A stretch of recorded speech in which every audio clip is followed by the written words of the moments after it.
Capítulo 6. 1983. La carta al presidente. La diferencia entre alcanzar tu objetivo y no hacerlo siempre está en creer que es posible. Cuando Elsa volvió a su casa, luego de saber de la detención de su novio, sintió que tenía que poner en marcha su motor propio. Muy internamente sabía que su novio estaba solo en esto, y dudaba hasta que su propia familia hiciera algo para resolver esta injusta situación. Esto no radicaba en pensar mal de su madre y sus hermanos, solo que conocía con sus cortísimos 18 años la esencia desordenada y desprolija de una familia que no iba a organizarse ante un tema tan complejo. Apeló a su creatividad, una acción que luego la salvó de varias situaciones límite en su vida. Paró y pensó. Cuando había sucedido la pelea en la calle, se habían acercado dos policías de particular en un auto rojo, y ellos eran quienes habían visto a Ángel irse en perfecto estado de salud, aunque muy ofuscado, pero sin estar afectado físicamente. A pesar de sus 18 años, Elsa averiguó con abogados cómo hacía para ir a declarar, dado que ella, junto con su novio, que ahora estaba incomunicado, eran ellos solos quienes habían vivido de manera directa lo que había ocurrido aquel extraño sábado de septiembre. Así fue como se presentó en la comisaría para que le tomaran declaración. En ese pequeño recinto eran Elsa, mujer casi adolescente de 18 años, el comisario y varios policías rodeando la declaración que ella estaba relatando. A esta altura, quiero recordar a mis lectores que en Argentina transitaban los primeros meses de una nueva democracia luego de un terrible proceso militar. Cuando ella relató lo que había pasado con dos policías que había visto a Ángel, el comisario le dijo: sí, ya lo dijo tu novio cuando quedó detenido, pero no hay ninguna prueba de eso, no hay ninguna prueba de que hayan visto a Ángel en buen estado de salud física. A esta altura quiero marcarte, lector, lectora, la importancia de nuestras convicciones. Tener la firmeza y convicción suficientes pueden modificar el rumbo de tu vida. Elsa siempre tuvo un carácter muy firme, tal vez porque la vida la había ido enfrentando a situaciones límite, no lo sé. Entonces fue cuando ella, con sus 18 añitos, le respondió con voz segura y firme al comisario: si ustedes no ponen en mi declaración lo que estoy diciendo, yo no la voy a firmar. Los ojos del comisario y del resto del personal que rodeaba esa situación rondaban entre la sorpresa y la represión. Claramente en este tiempo, la represión se seguía viviendo aún en las comisarías. Sin embargo, a pedido de Elsa, quien terminó poniendo sus límites con 18 años a varios hombres de no menos de 35 o 40 años que la rodeaban, tuvieron que escribir en su declaración del hecho que dos policías de particular habían visto a Ángel retirarse con su familia en perfecto estado de salud. Algo importantísimo en el final de este tema y de esta historia. Sin imaginar que unos meses más tarde, esto justamente sería lo que el abogado utilizaría para darle mayor firmeza a todo el hecho y el que definiría el caso. Increíblemente, minutos más tarde, después, cuando Elsa estaba declarando todavía, de golpe ella grita: son esos, son esos. Estaba viendo a los policías que habían presenciado el hecho esa tarde de septiembre. Por suerte para Elsa y su novio, era fin de mes y los policías pasaron a firmar su recibo de sueldo. Fue ahí, mientras ella seguía declarando, cuando vio a los dos policías que habían estado ese mismo día entrar a la dependencia policial. Obviamente, eso generó que el comisario los llamara en ese momento para tomarles declaración a ellos también. A esta altura, cabe aclarar que toda esta situación a nivel policial se había profundizado porque Ángel había muerto.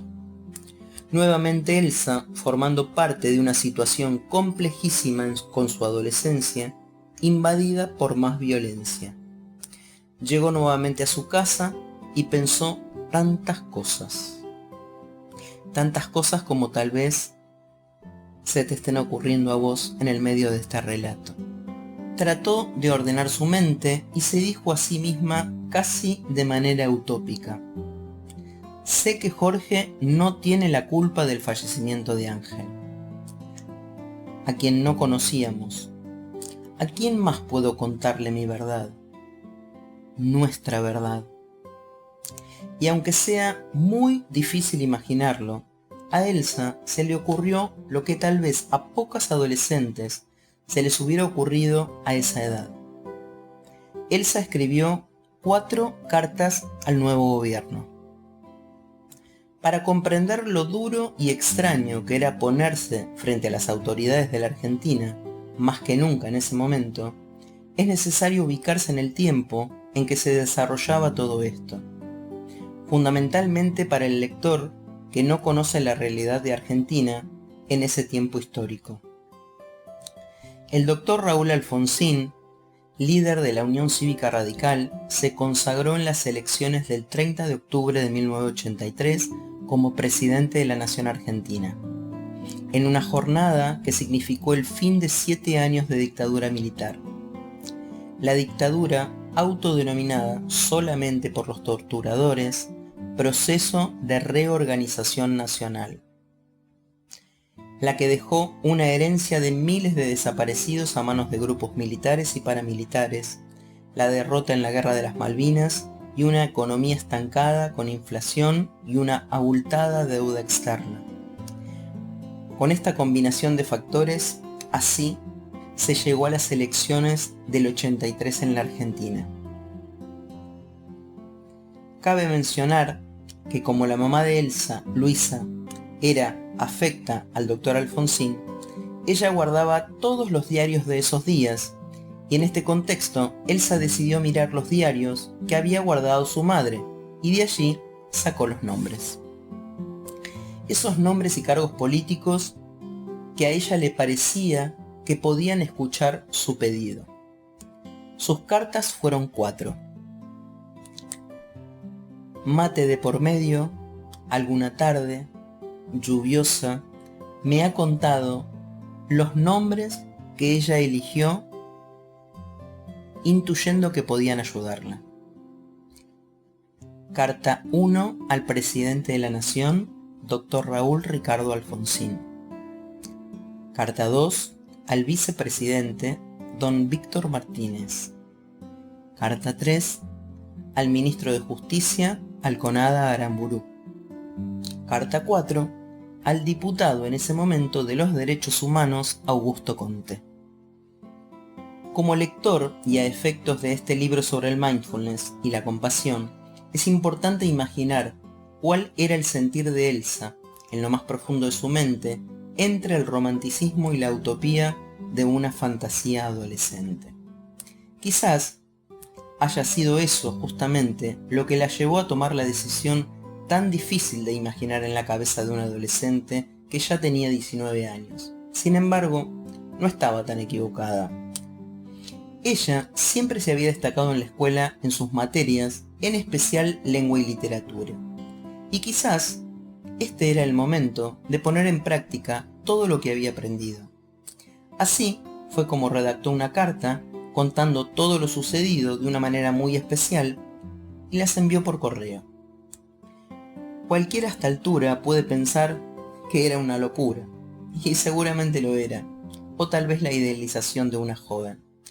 Ella escribió y fue sin imaginar que lo especial de esa redacción iba a llegar tan lejos. Nunca Elsa había tenido que ver en política, mucho menos siendo una niña de 19 años en el contexto de país que por ese tiempo vivía la Argentina.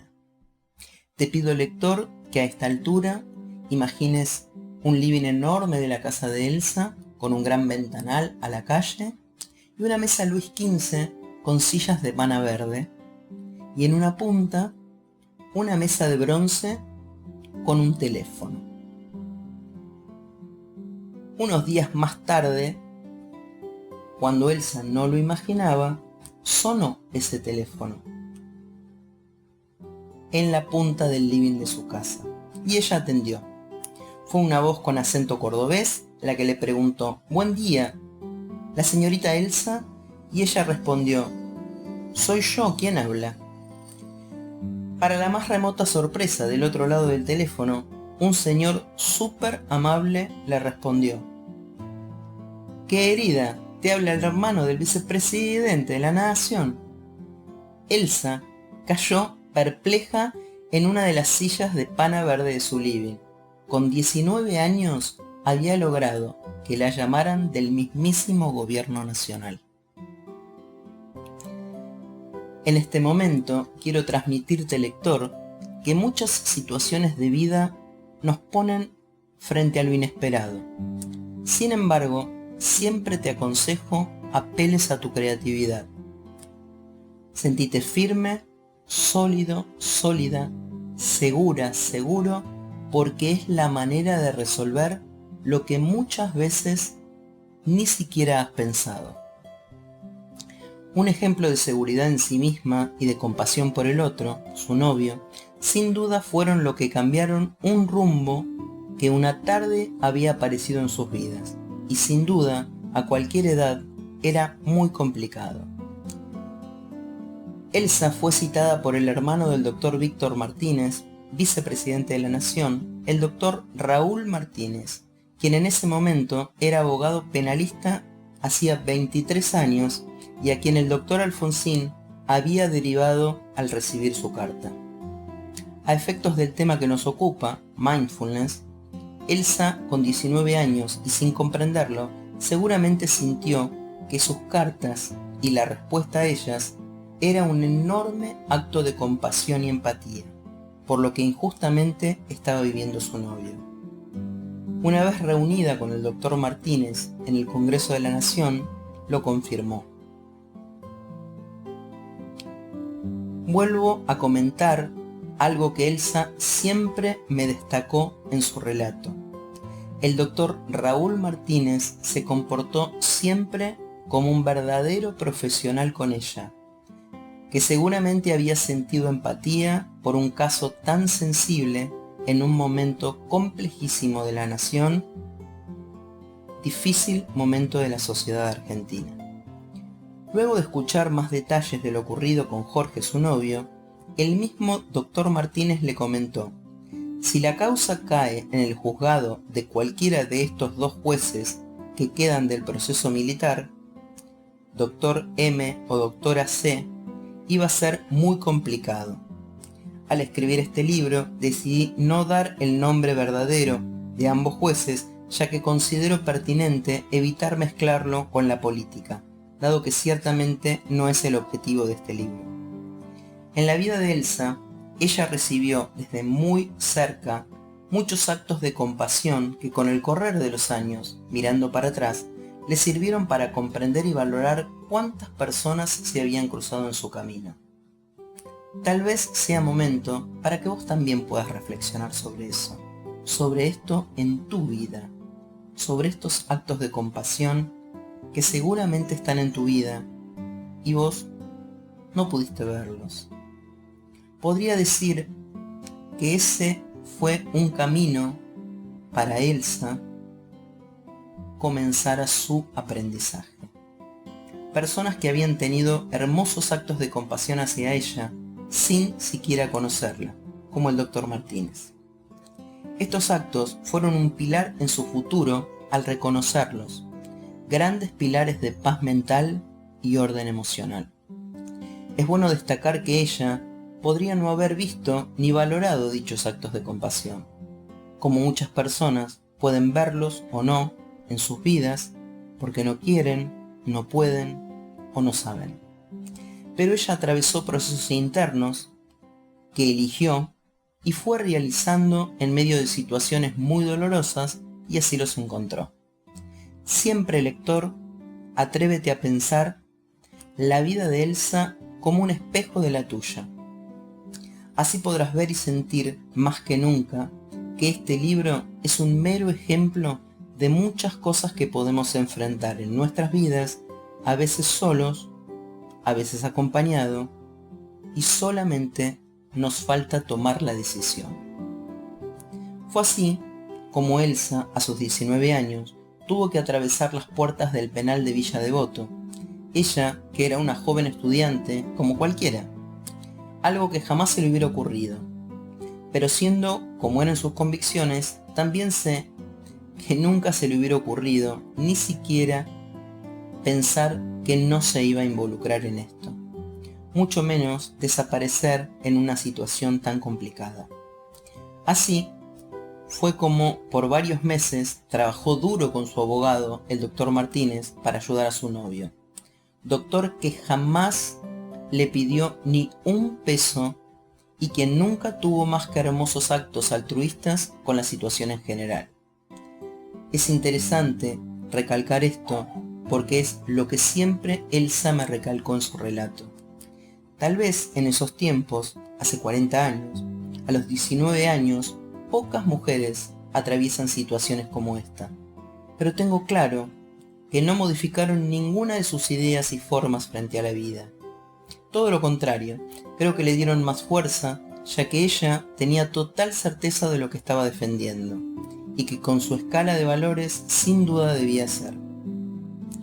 Hoy, a la distancia, creo que por alguna razón han aparecido estas vivencias en la vida de Elsa. Sin duda, fueron enormes aprendizajes por los que ella debía pasar.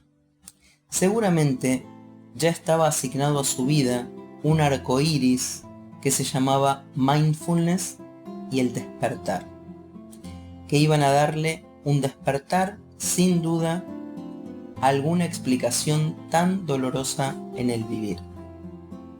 Tal vez, como lector, quedaste atravesado por la imagen de Elsa, una simple estudiante adolescente, cruzando las puertas del penal de Villa Devoto. Pues no es lo que quiero que te lleves de este libro, sino todo lo opuesto. Quiero que te quedes con las situaciones más complejas de nuestra vida. Siempre nos muestran un callejón que tiene salida. Solo debemos verlo. Y eso hizo siempre Elsa. Nunca se había dado cuenta, pero la vida le ponía situaciones complejas delante, como a tantas personas. Pero ella siempre optó por limpiarse las lágrimas, mirar el callejón que se abría frente a sus ojos y buscar la salida. Así fue que luego de 6 meses de trabajo y compromiso del doctor Martínez, quien siempre se manejó con impecables gestos hacia ella, él mismo fue quien gestionó la liberación del novio de Elsa.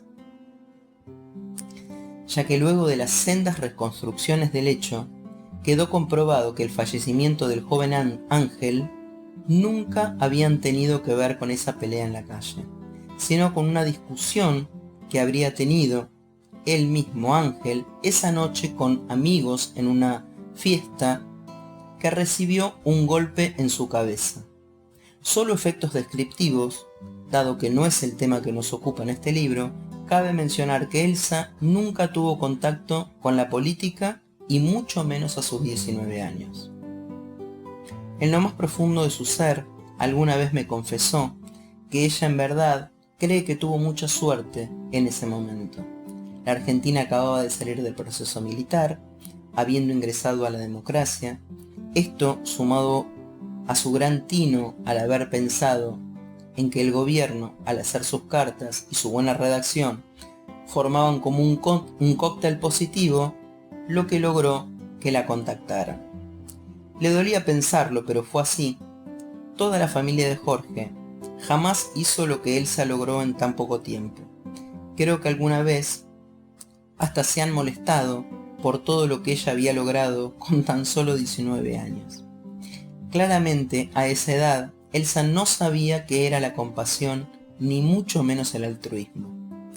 A la distancia, y desde hace años, ella aprendió que la vida cotidiana está llena de pequeños actos altruistas, desde darle de comer a un extraño que no tiene, ayudar a un vecino que está enfermo, hasta ocuparse de ayudar a su novio a salir de la cárcel cuando ella sabía lo injusto que estaba viviendo.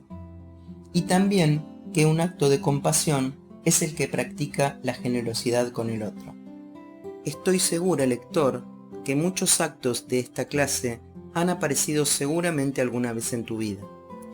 Creo que si llegaste hasta acá en el audiolibro es porque muchas coincidencias hay entre tu vida y la de Elsa. Si tratás de rescatarlos, sin duda van a constituir actos de aprendizaje y crecimiento de tu mundo interior.